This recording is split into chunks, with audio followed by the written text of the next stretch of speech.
బొట్ల Subbarao, YSR Congress party ప్రకాశం జిల్లా బీసీఎల్ జిల్లా అధ్యక్షునిగా పనిచేస్తున్నాను. ఈరోజు మొన్న శనివారం రాత్రి సిట్ విచారణ పేరుతో పిలిచి అక్రమంగా అరెస్ట్ చేసినటువంటి మిథున్ రెడ్డి గారిది అక్రమ అరెస్ట్ అని తెలియజేస్తూ ఈ ప్రెస్ మీట్ ఏర్పాటు చేయడం జరిగింది. చంద్రబాబు నాయుడు, పవన్ కళ్యాణ్ అలాగే బీజేపీతో కలిసి ఈ కూటమి ప్రభుత్వం యొక్క ఆగడాలు, వాళ్ళ యొక్క అరెస్టులు, రెడ్ బుక్ పాలన తారాస్థాయికి చేరింది. ముఖ్యంగా చంద్రబాబు యొక్క కుట్రలు కుతంత్రాలు కూడా తారాస్థాయికి చేరినాయి.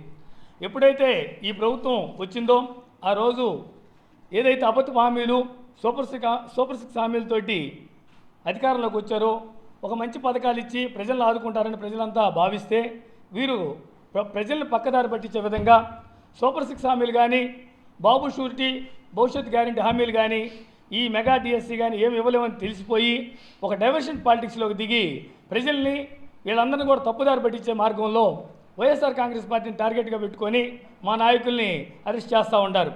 ఏదైతే ఈ ప్రభుత్వం వచ్చిందో వినుకొండలో రషీద్ని కానీ, అలాగే రెంటపాలలో వీరి వేధింపులు తాళలేక ఒక సర్పంచి అక్కడ చనిపోతే పల్నాడు ప్రాంతం సత్తెనపల్లి మండలంలో వారిని పరామర్శించడానికి జగన్ గారు వెళ్ళటం కానీ, అలాగే తెనాల్లో ఒక ఇద్దరు ఎస్సీ కుర్రోళ్ళు, ఒక మైనార్టీ కుర్రోడిని పబ్లిక్గా పోలీసు వ్యవస్థ ప్రజలందరూ చూస్తుండగా హింసిస్తే ఇది తప్పు, ప్రజాస్వామ్య వ్యవస్థలో ఇది తప్పు, ఏదైనా ఉంటే కోర్టు శిక్షించాలి కానీ మీరు శిక్షించడం తప్పు అని చెప్పి జగన్ గారు వెళ్ళటం కానీ, అలాగే ఇవన్నీ కూడా ఒక క్రమ పద్ధతిలో వీళ్ళు జనాలను ఇబ్బంది పెట్టడం, పబ్లిక్ని ఇబ్బంది పెట్టడం చూసి దానికి మద్దతుగా మా అధినాయకుడు వైఎస్ జగన్మోహన్ రెడ్డి గారు అన్నింటిలో ప్రజల్లో పాల్గొన్న ప్రజా కార్యక్రమాల్లో ప్రజలకు మద్దతుగా పాల్గొనటం, అలాగే పొగాకు ధరల పతనం అయితే దానికి మద్దతుగా పొదిల్లో రావటం, ఇవన్నీ కూడా ఓర్చుకోలేక ఎక్కడ వైఎస్ఆర్ కాంగ్రెస్ పార్టీ బలపడుతుంది, ప్రజా మద్దతు కూడగట్టుకుంటుంది, ఎక్కడ ప్రజాప్రతిఘటన ఎదురవుతుందనే ఒక మీమాంసలో ఒక భయాందోళనతో చంద్రబాబు నాయుడు వరుసగా ఓఎస్డీ కృష్ణమోహన్ రెడ్డి గారిని కానీ, మాజీ సీఎస్ ధనుంజయ రెడ్డి గారిని కానీ,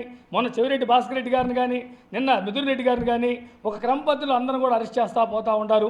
అలాగే కాకాని గోవర్ధన్ రెడ్డి గారిని కానీ వీరందరూ కూడా అరెస్ట్ చేస్తూ ఉంటారు. మొన్న వల్లభనేని వంశీని కూడా హింసించారు, పోసాని కృష్ణమూర్తిని కానీ, అలాగే కొమ్మినేని శ్రీనివాసరావు గారిని కానీ అందరూ కూడా ఒక అక్రమ కేసులు వారి మీద బనాయిస్తూ ఉంటారు.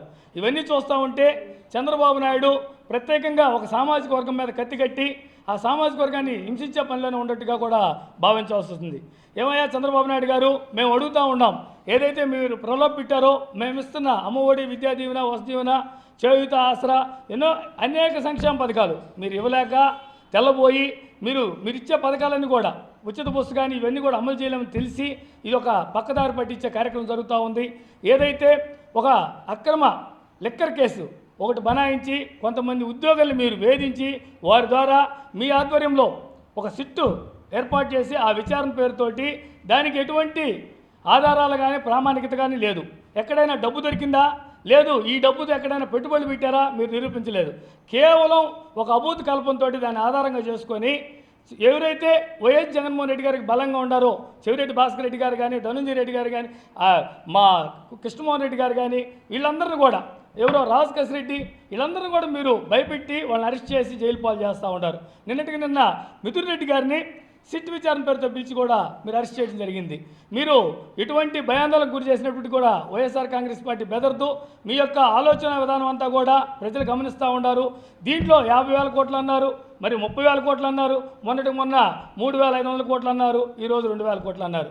మీ ఎల్లో మీడియా అయితే ముడుపుల నాయకుడు జగన్ అంటారు, లేదంటే జగనే బిగ్ బాస్ అంటూ ఉంటారు. ఇవన్నీ కూడా మీరు తానా అంటే ఆ 2 పత్రికలు తందానంటూ మీ ఎల్లో మీడియా ఏదైతే TV5 కానీ ఇతరత్ర ఛానల్స్ కూడా మీకు డంకా బజాయిస్తూ ఉండాలండి. ఇవన్నిటిని కూడా ఎదుర్కోవడానికి వైఎస్ఆర్ కాంగ్రెస్ పార్టీ బీసీసీఎల్ తరఫున మేము చెప్తా ఉన్నాం. మా సైన్యం సిద్ధంగా ఉంది.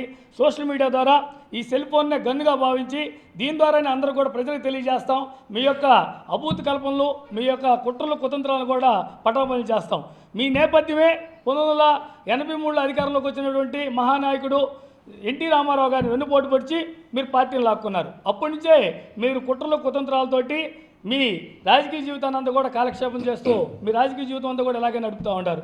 మిమ్మల్ని ప్రజలు ఏదైతే పవన్ కళ్యాణ్ కానీ బీజేపీ నేపథ్యంలో వీరందరి సహకారంతో మీ యొక్క అబద్ధం మాటలతోటి అధికారం ఇస్తే మీరు ప్రజా సమస్యలు ఎన్నో ఉండే ఈరోజు ఇవన్నీ పరిష్కరించకపోగా ప్రజలు ఇబ్బంది పెడతా ఉన్నారు.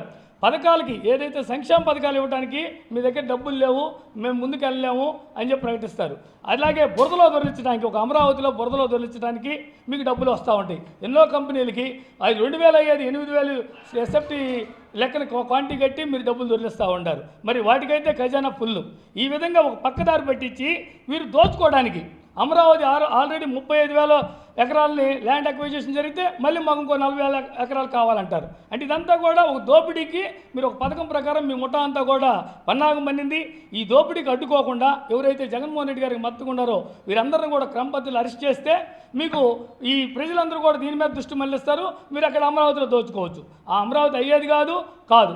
ఇది తెలుసుకున్నటువంటి అక్కడ అమరావతి రైతులు కూడా మిమ్మల్ని తిరస్కరిస్తూ ఉంటారు. ప్రజల్లో మీ మీద అన్ని సామాజిక వర్గాల వ్యతిరేకత వచ్చింది. ముఖ్యంగా బీసీ, ఎస్సీ, ఎస్టీ, మైనార్టీలు కానీ, కార్మికులు కానీ, శ్రామికులు కానీ ఏదైతే ఆర్థిక వికేంద్రీకరణ ద్వారా స్వావలంబన జరిగి వారి యొక్క అనేక పథకాలతోటి లబ్ధి పొందినటువంటి అన్ని సామాజిక వర్గాలు కూడా మీ పాలన వ్యతిరేకిస్తూ ఉన్నాయి.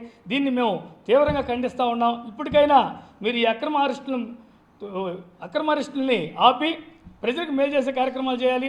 బేషరతుగా మా నాయకులందరూ కూడా ఈ కేసుల నుంచి ఇవన్నీ కూడా రద్దు చేసి విడుదల చేయాలి. లేని పక్షంలో మీరు ప్రజాప్రతిఘటన ఎదుర్కోవడానికి సిద్ధంగా ఉండాలి.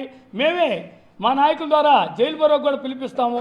మీరు ఈ గతంలో మేము ఏదైతే ఎన్నో ఆఫీసులు కట్టాం, సచివాలయాలు కానీ, ఆర్బీకో కానీ, హెల్త్ క్లినిక్లు కానీ, మీ ప్రభుత్వంలో జైలు నిర్మించుకోండి, మేము జైలుకి రావడానికి సిద్ధంగా ఉన్నామని కూడా బీసీఎల్ తరఫున తెలియజేస్తూ ఉన్నాం.